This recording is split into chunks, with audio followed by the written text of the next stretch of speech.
بسم اللہ الرحمن الرحیم۔ خلافت کے پہلے دن ہی جو سب سے اہم اور بڑا مسئلہ امیر المؤمنین حضرت عثمان غنی رضی اللہ تعالی عنہ کے سامنے پیش ہوا، وہ خلیفہ ثانی امیر المؤمنین حضرت عمر فاروق رضی اللہ تعالی عنہ کے بیٹے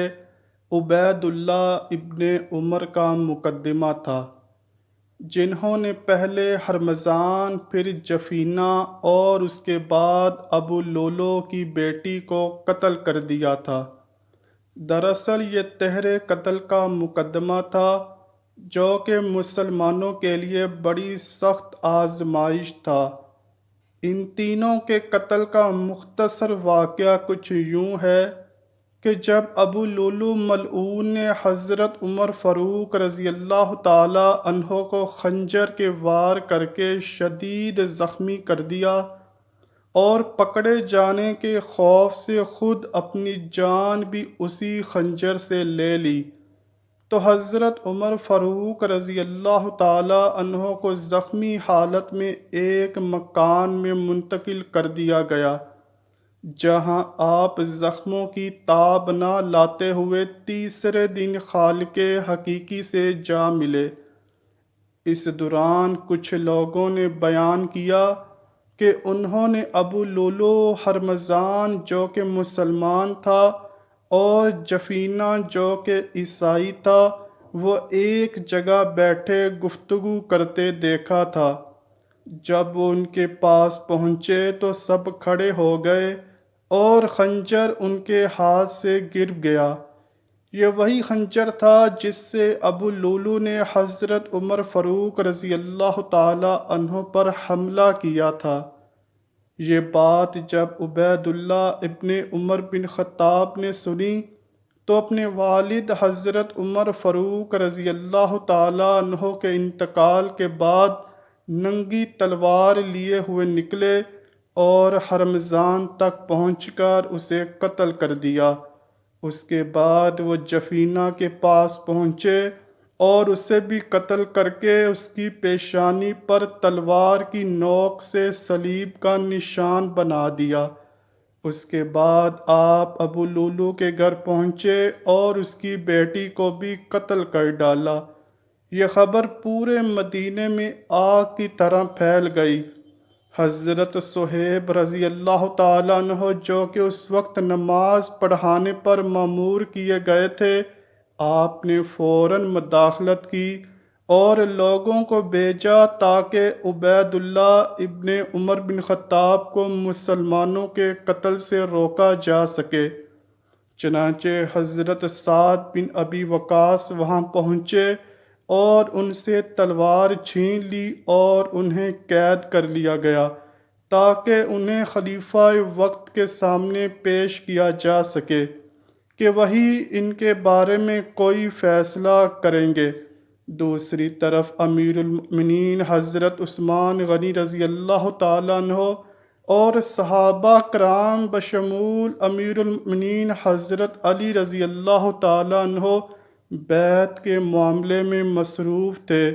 جیسے ہی حضرت عثمان غنی رضی اللہ تعالیٰ عنہ نے بیعت کے معاملے سے فرصت پائی تو ان صحابہ کرام کو اپنے پاس مشاورت کے لیے بلا لیا، جو عبید اللہ ابن عمر کے اس عمل پر بات کرنے آئے تھے۔ در حقیقت مشاورت اس بات کے لیے تھی کہ عبید اللہ ابن عمر بن خطاب نے خود ہی انتقام لیا اور وہ بھی بلا دلیل۔ انہوں نے ناحق ایک مسلمان اور دو ذمیوں کا خون بہایا اور اب یہ قاتلوں کی لائن میں کھڑے ہیں اور اب ان کے متعلق کیا فیصلہ کیا جائے۔ دوستو، یہاں جید صحابہ کرام دو حصوں میں تقسیم ہو گئے تھے اور دونوں طبقوں نے امیر المؤمنین کے سامنے اپنی اپنی رائے رکھ دی تھی۔ فقہا اور اہل بصیرت نے کہ جن میں امیر المؤمنین حضرت علی رضی اللہ تعالیٰ عنہ بھی شامل تھے، نے حضرت عمر رضی اللہ تعالیٰ عنہ کے بیٹے سے قصاص لینے کا خیال ظاہر کیا، اس لیے کہ انہوں نے کھلے طور پر اللہ کے ٹھہرائے ہوئے حدود سے تجاوز کیا۔ دوسری جماعت جس میں کہ صحابہ کرام کی ایک کثیر تعداد شامل تھی، انہوں نے یہ کہہ کر رائے دی، کل عمر کو شہید کیا گیا تھا تو آج کیا ان کے بیٹے کو قصاص میں مار دیا جائے؟ یہاں حضرت عمر بن العاص نے حضرت عثمان کو رائے دی کہ اللہ نے آپ کو اس قضیہ سے بچا لیا، جو کچھ ہونا تھا ہو چکا، آپ اس میں مداخلت نہ کیجیے۔ الغرض یہ ایک انتہائی اہم اور حساس نوعیت کا معاملہ تھا جس پر خلیفہ وقت کو فیصلہ کرنا تھا۔ حضرت عثمان رضی اللہ تعالیٰ عنہ نے سب کی رائے لینے کے بعد جو فیصلہ کیا، تاریخ دانوں کا اس پر اتفاق نظر نہیں آتا، کیونکہ بعضوں کا کہنا ہے کہ آپ نے سیدنا امیر المؤمنین حضرت علی رضی اللہ تعالی عنہ کی رائے کے موافق فیصلہ فرمایا اور قصاص کا حکم دیتے ہوئے عبید اللہ ابن عمر بن خطاب کو حرمزان کے لڑکے کے حوالے کر دیا تھا تاکہ وہ ان سے اپنے باپ کے خون کا بدلہ لے لے۔ لیکن اس کے برعکس کثیر مورخین کا کہنا ہے کہ حضرت عثمان رضی اللہ تعالیٰ عنہ نے یہ فیصلہ کیا تھا، یعنی آپ نے حکم فرمایا، میں حرمزان اور دوسرے مقتولین کا ولی ہوں اور میں کاتب یعنی عبید اللہ ابن عمر کو معاف کرتا ہوں اور بیت المال میں رکھے ہوئے اپنے مال سے خون بہا ادا کرتا ہوں۔ محققین کہتے ہیں حضرت عثمان غنی رضی اللہ تعالیٰ عنہ کی افتاد طبع کے پیش نظر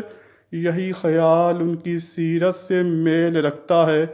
کیونکہ وہ نہیں چاہتے تھے کہ ان کی خلافت کا آغاز ایک قریشی نوجوان یعنی خلیفہ ثانی حضرت عمر فاروق رضی اللہ تعالیٰ عنہ کے بیٹے کے خون سے ہو، لیکن دوسری طرف وہ ایک مسلمان اور دو ذمیوں کے خون سے بھی چشم پوشی نہیں کر سکتے تھے، اس لیے انہوں نے ایک طرف تو عبید اللہ ابن عمر کو قتل ہونے سے بچا لیا اور دوسری طرف اپنے مال سے مقتولین کو معاوضہ ادا کر کے ان کو خوش کر دیا۔ اگرچہ یہ فیصلہ آپ کی مدبرانہ سیاسی نقطہ نظر کی عکاسی کرتا ہے، کیونکہ آپ نے اس فیصلے کی وجہ سے نہ صرف خاندان فاروق اعظم بلکہ قبیلہ فاروق اعظم بنو عدی کی دلی تسلی ہوئی، بلکہ وہ خلیفہ وقت کے ساتھ بھی جڑے رہے۔ مگر مسلمانوں کی ایک جماعت حضرت عثمان غنی رضی اللہ تعالی عنہ کے اس فیصلے سے ناخوش تھی، اور اسی جماعت میں حضرت علی کرم اللہ وجہ الکریم بھی تھے۔ یہ بھی کہا جاتا ہے کہ اگر حضرت علی رضی اللہ تعالیٰ عنہ عبید اللہ ابن عمر کو اپنے زمانہ خلافت میں پا لیتے تو یقیناً ان پر قصاص کی حد جاری فرما دیتے۔ اب چونکہ حضرت عثمان رضی اللہ تعالیٰ عنہ خلیفہ وقت تھے اور مسلمانوں کے معاملات کے والی تھے، تو والی ہونے کی حیثیت سے آپ کو یہ حق حاصل تھا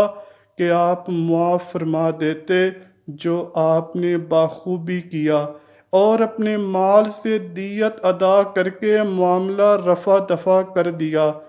بہرحال حضرت عثمان رضی اللہ تعالیٰ عنہ نے خلافت کا استقبال جس سیاسی مسلک سے کیا، اس میں آپ کی تصویر ایک ایسے شخص کی تصویر نظر آتی ہے جو رحم دل اور نرم طبیعت کا ہے، صلح پسند ہے اور دلوں میں بیٹھے ہوئے دشمنی کے جذبات سے بچنا چاہتا ہے، خصوصاً رنجش کے وہ جذبات جو ممتاز مہاجرین اور ان کی اولاد کے دلوں میں پنہاں تھے۔ اس سیاست کا لازمی نتیجہ یہ ہونا تھا کہ کچھ لوگ خوش اور کچھ ناراض ہوں۔ یہی وجہ تھی کہ حضرت عثمان رضی اللہ تعالیٰ عنہ کی خلافت کا آغاز ایک ایسے ماحول میں ہوا جو شکوک اور اختلافات سے گھرا ہوا تھا۔ اگر حضرت عثمان رضی اللہ تعالیٰ عنہ کی جگہ حضرت عمر رضی اللہ تعالیٰ عنہ ہوتے اور ان کے سامنے کسی نوجوان قریشی کا مقدمہ پیش ہوتا تو پھر وہ کیسے ہی خاندان کا فرد اور کیسے ہی باپ کا بیٹا کیوں نہ ہو، وہ ایک پختہ کار کی طرح اپنا فرض انجام دیتے۔ دوستو، حضرت عثمان غنی رضی اللہ تعالیٰ عنہ نے جس طریقے سے اپنے دور خلافت کے آغاز میں پیش کیے گئے پہلے مقدمے کا فیصلہ کیا، اس میں نرمی و نرم دلی کے نقوش ابھرے ہوئے نظر آتے ہیں۔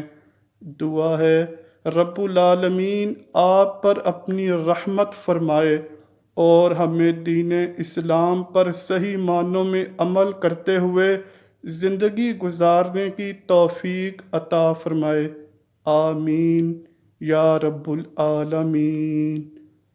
امید کرتا ہوں کہ آپ کو ویڈیو پسند آئی ہوگی۔ اگر ویڈیو پسند آئی ہے تو ویڈیو کو لائک کیجیے گا، شیئر کیجیے اور چینل کو لازمی سبسکرائب کیجیے۔ ملتے ہیں اگلی ویڈیو میں، تب تک کے لیے اللہ حافظ۔